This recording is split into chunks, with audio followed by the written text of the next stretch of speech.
This is the IELTS listening test. You will hear a number of different recordings, and you will have to answer questions on what you hear. There will be time for you to read the instructions and questions, and you will have a chance to check your work. All the recordings will be played once only. The test is in 4 parts.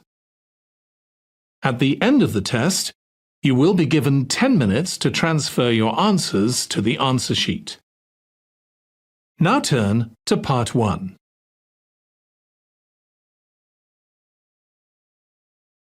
Part 1. You will hear a man called David asking for information about how to place an advertisement for selling his laptop and other items. First, you'll have some time to look at questions 1 to 5.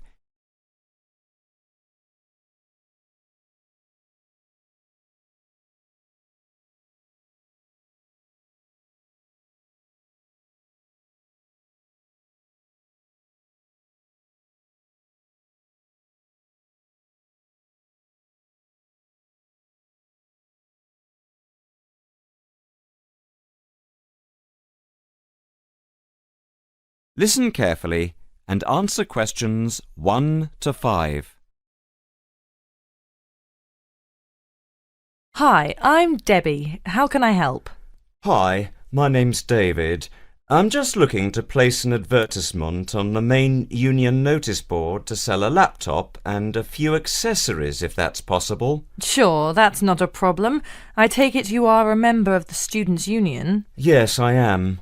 Right then, I'll just get a form up, and as there is no one around, and it looks as if it's going to be quiet for a while, I'll just type the details straight into the computer for you. Thanks very much. No problem. Shall we just title it Laptop for Sale? Yeah, OK. Can you describe it generally? Well, it's in very good condition. In fact, it's hardly been used. Why are you selling it, if I may ask? Well, I've got another one which is much lighter, and I don't really need two. I see. What weight is the one you are selling? It's 3.5 kilograms. That is heavy these days. Can you give more details about the one you want to sell? Right. Well, it's an Allegro, and it's got all the latest programs. OK. What about the memory? The memory is only 0.5 gigabytes. And what about the screen size and the other features? Well, the screen is, let's see, it's 37.5 centimetres with a standard size keyboard and a touchpad, but I've got a cordless mouse that I can put in with it if necessary. Some people don't like using a touchpad. What about ports or holes for attaching things to the laptop? It's got 2 ports. More modern laptops have more than 2 ports for all the extra attachments. They do. Let's see what else is important. Oh yeah, the battery lasts for 2.5 hours, which is okay, but not enough for train journeys. But one thing is that it's not wireless. Right, OK, not wireless.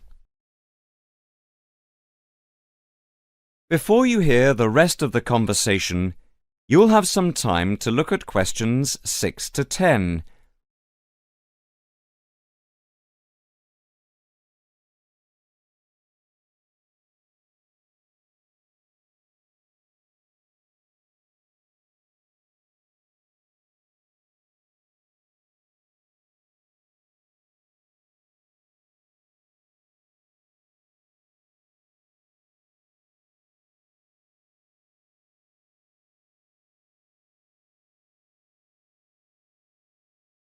Now listen and answer questions 6 to 10.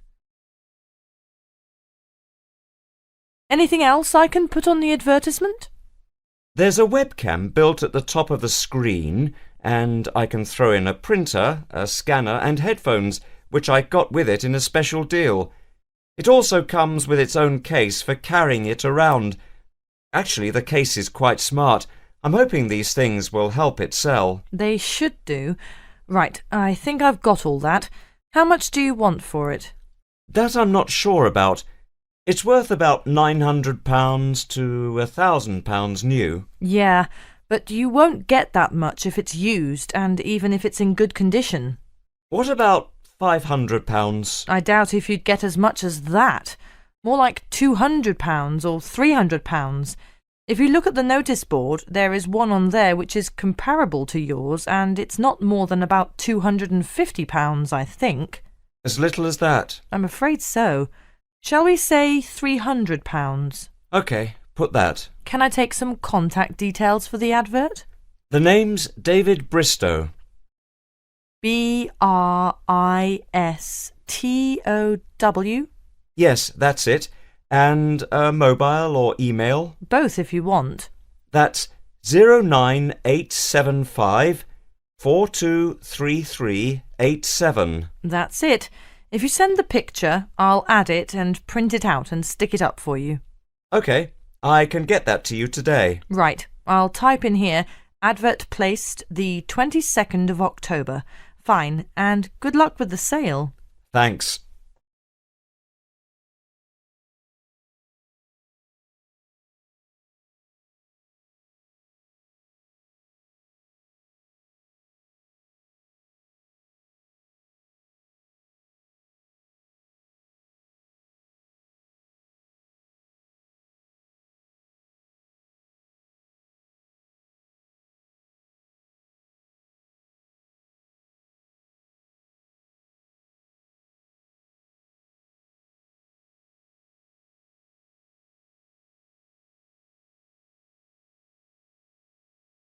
That is the end of part 1.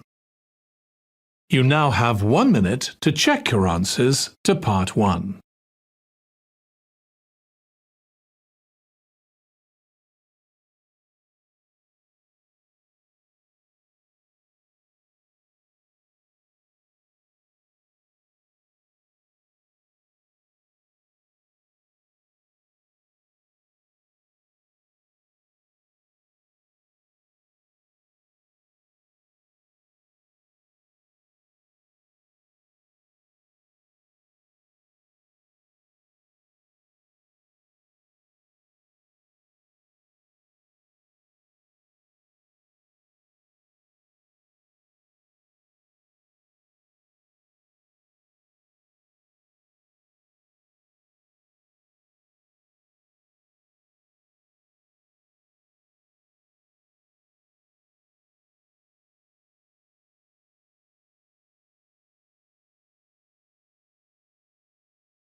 Part 2.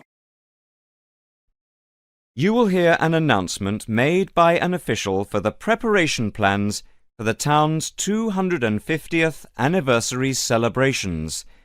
First, you will have some time to look at questions 11 to 15.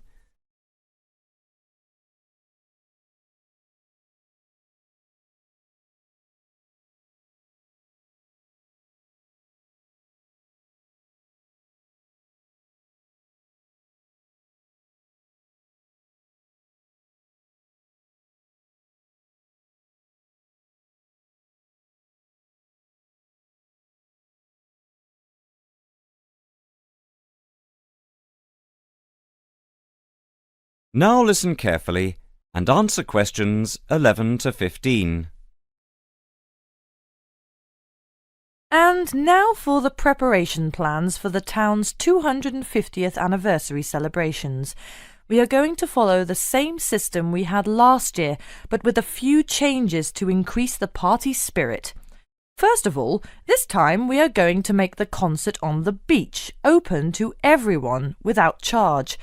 This is because we have been given money by the council for the celebration, and also because last year we had so many problems with keeping people out who had not paid. And on top of this, people will not have to pay for refreshments either, as these are being donated. Right now, we are going to divide into 4 teams. The first one, the beach team, will be responsible for cleaning up the beach on the Saturday morning, picking up litter, bottles, plastic bags, wood, and anything else that's lying around. Everyone is meeting at the beach shop at 8 a.m. It's an early start, but we want to give everywhere a good, thorough clean. We have had permission from the council to close the beach to get it ready for the anniversary celebration on Sunday. The second team will be responsible for setting out seating in the square for the speeches and prize giving. Again, an early start is preferable, but the vans with the seats can't be there until 9 a.m. So shall we say that everyone should meet at the village hall at 9:30? Starting then will allow extra time if the vans are late. Before you hear the rest of the talk, you will have some time to look at questions 16 to 20.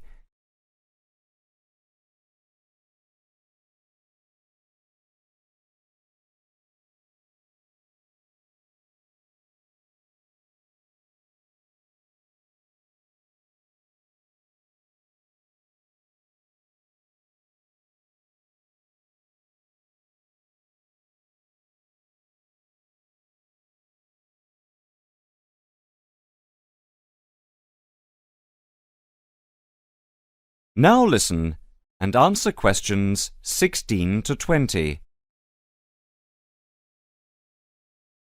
Now the third team will be the judges.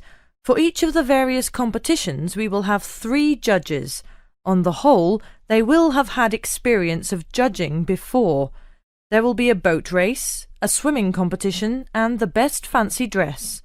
A cash prize will be given to the winner in each category, and for the 2 runners-up there will be book tokens. There is a sponsored mini-marathon, and by the deadline lunchtime today, we had 263 applicants with ages ranging from 15 to 60. That's 80 more than last year.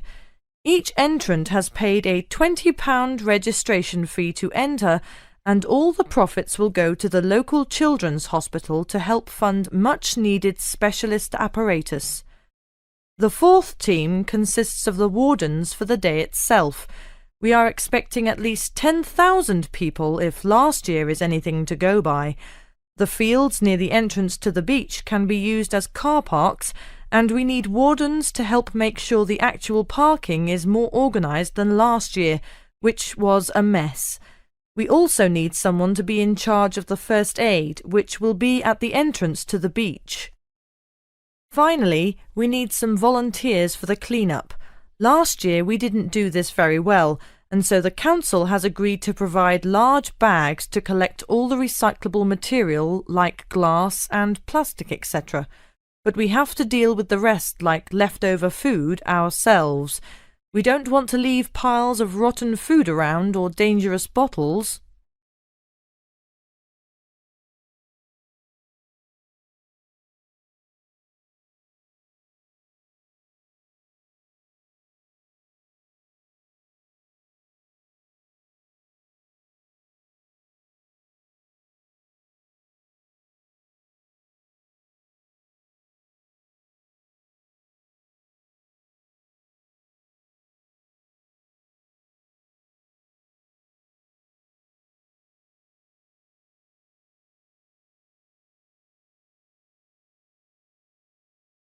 That is the end of part 2.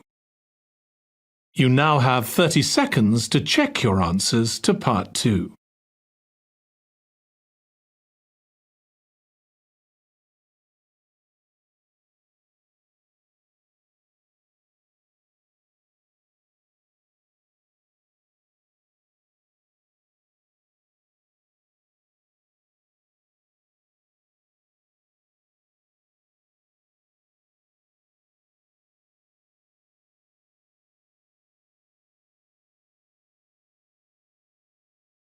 Part 3.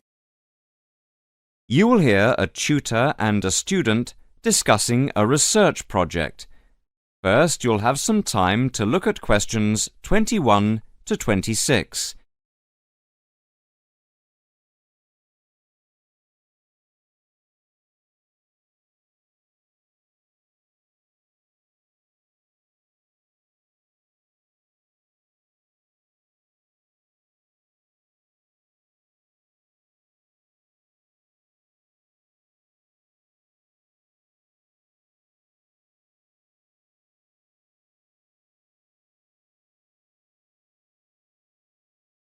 Now listen carefully and answer questions 21 to 26.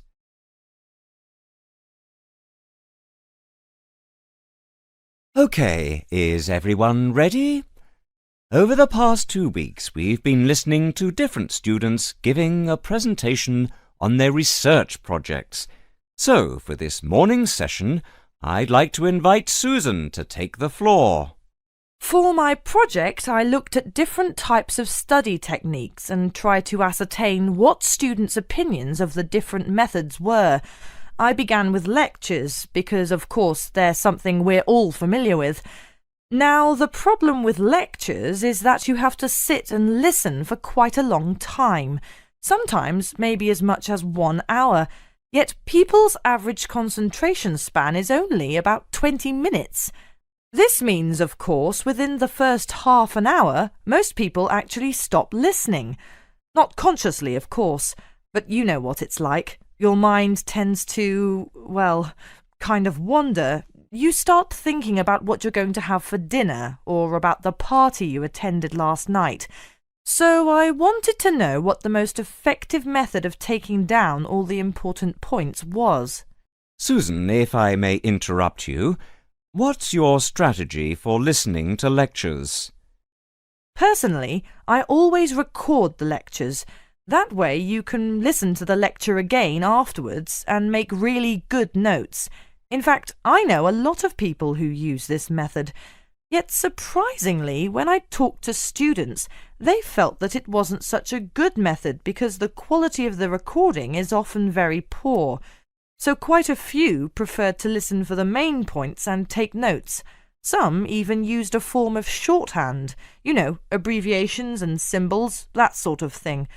Although everyone agreed that the best way to approach lectures was to do the required reading beforehand. That way it makes the lecture a lot easier to understand because you already know something about the topic. Could you tell us something about how students approach their assignments? Essays, reports, that sort of thing? Actually, when it came to assignments, people were divided on the issue of essay plans. Some thought it was a good method of planning. Others, didn't think so. Generally, though, most students didn't really express much of an opinion. Brainstorming, however, was different. Just sitting down and thinking of as many ideas as you can. Just about everyone said it was a really good method of preparing to write an assignment, especially if they got together in groups. This, they said, was by far the best method because it helped them to really analyse the issues. Discussing ideas was the same. In fact, many respondents claimed they often got together with friends for the purpose of discussing ideas, even if they weren't preparing an assignment. They said it helped them to understand the lectures better and, surprisingly enough, get better grades in their exams. Now, reading, like lectures, is a necessary part of student life, and we all know how much time we spend with our head buried deep in a book. But what exactly is the best way to read? Well, I discovered that hardly anyone tries to read the whole book or even whole chapters, but skim reading came out a real favourite. The majority of students I spoke to, in fact, found this to be a really effective technique because it saved lots of time and it meant they could absorb far more knowledge this way. Before you hear the rest of the conversation, you'll have some time to look at questions 27 to 30.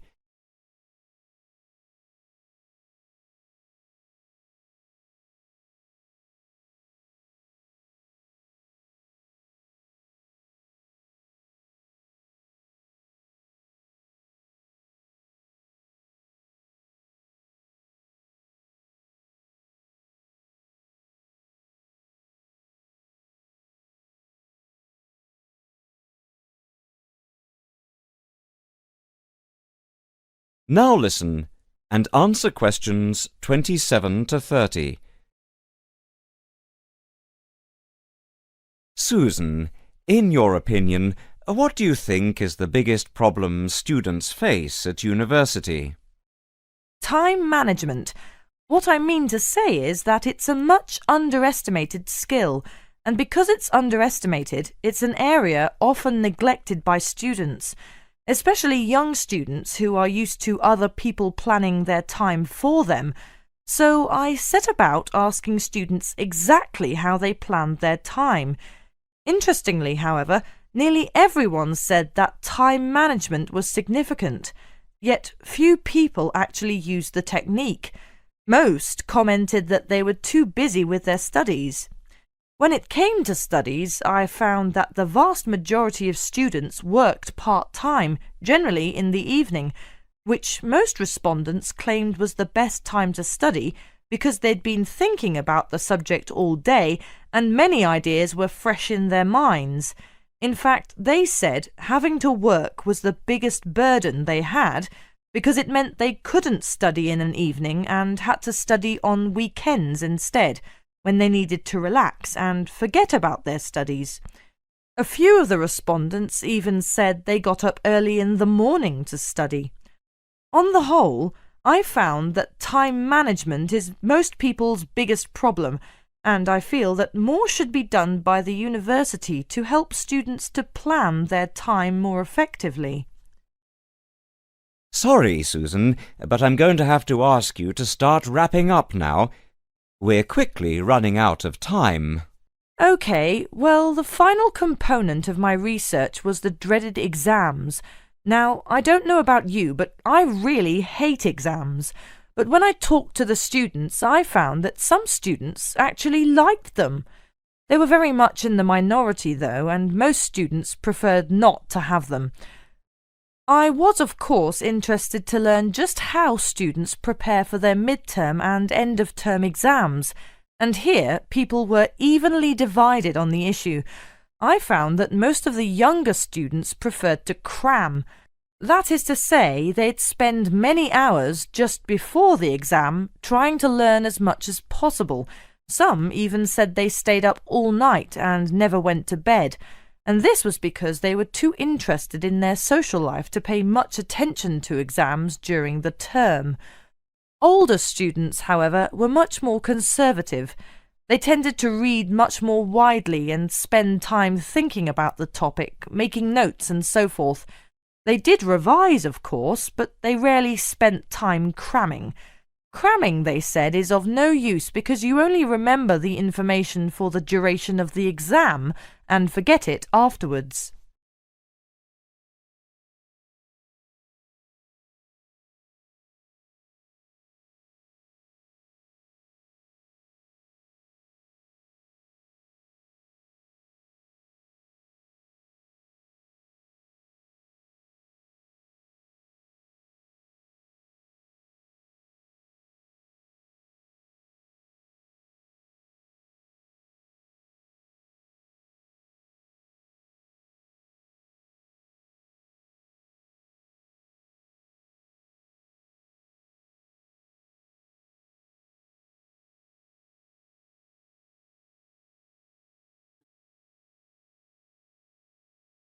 That is the end of part 3. You now have 30 seconds to check your answers to part 3.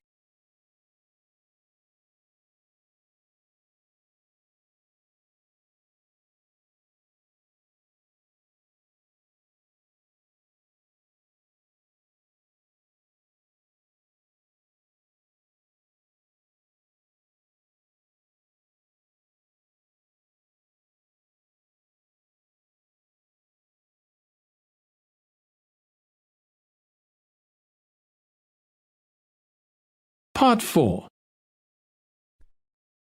You will hear a student talking about a survey conducted among people of different age groups to find out how architecture may affect people's lives. First, you'll have some time to look at questions 31 to 40.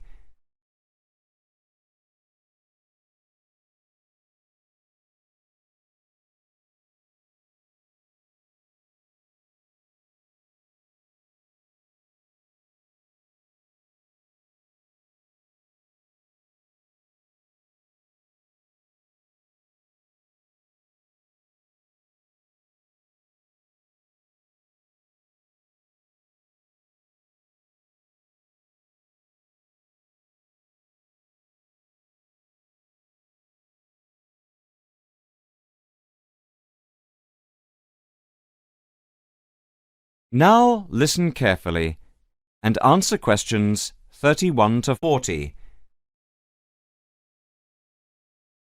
My group has been doing a project on the importance of architecture in people's lives and whether it has any impact on the lives of people in general. The main part I have played is in the collection of data to find out what effect, if any, various buildings have on people's mood, i.e., whether ugly buildings make people unhappy and whether beautiful buildings do the opposite. We had originally thought of starting measuring people's reactions by using a questionnaire with about 40 questions, which we were going to hand out to people, including students at the university. But we were worried that doing the questionnaire would be too time-consuming for people to fill in, so we gave up the idea. I then asked several of the postgraduate students for advice. One of them came up with the simple idea of showing people images of various buildings from different eras and styles instead of giving out the questionnaire, and asking them to indicate how they felt on a scale of 1 to 5 about the images, where 1 was unhappy and 5 was very happy. People would also be given the option of not saying what they felt. Using the scale meant that it would be much simpler to record people's reactions. I decided to follow this advice, and so the first stage was to collect a large number of images. I used Google to print off colour images of views of houses and apartment blocks where people live, and different types of buildings where they work. I started with about 30 or 40 and reduced them to 10 images. Media resources in the Amory building at the Judd Street branch of the university helped me produce the final images. I had them blown up to A4 size, and we used colour rather than black and white to make the detail on the images clearer. We made 5 sets of images, and for protection when handling, we pasted the images onto hard card. Then, using a machine to wrap them with plastic, we laminated the cards. 5 of us targeted different age groups. We went to a local school where we obtained permission to ask a group of teenagers between 11 and 18. We also asked a sample of the general public, including tourists from all over the world, as they exited the Tate Modern in London, what they thought. We aimed to ask people from different age groups, namely 20 to 40 and 50 and over. What our group learnt most from the project was first of all the value of teamwork, and secondly, we found that we had to appoint a leader to stop us pulling in different directions and falling apart, so this turned out to be an invaluable lesson for all of us. As to the findings, for us they proved intriguing. In the end, the sample consisted of 311 respondents. I thought initially that people wouldn't be interested in taking part. With the youngest age group, their reaction was very mixed. It was clear that the youngest group had no pattern of preference at all, as they frequently gave no reaction to the pictures. For the 20 to 40 age group, we found that they tended to score more in the middle range, around 3. We found that out of the 3 groups, the most likely to be favourably affected by the images, that is, they were more likely to score the images as 5, were those aged 50 and above. And nobody in this age group failed to say what their reaction was, which was unique for the 3 groups. In total, I have to say that about 71 people indicated that they had no reaction at all to an image. Our general conclusion is that we need to find out more about why people react as they do, by perhaps giving them a chance to give reasons for their decisions. I would like to finish there and give my teammates a chance to add anything I have missed, or take any questions or suggestions.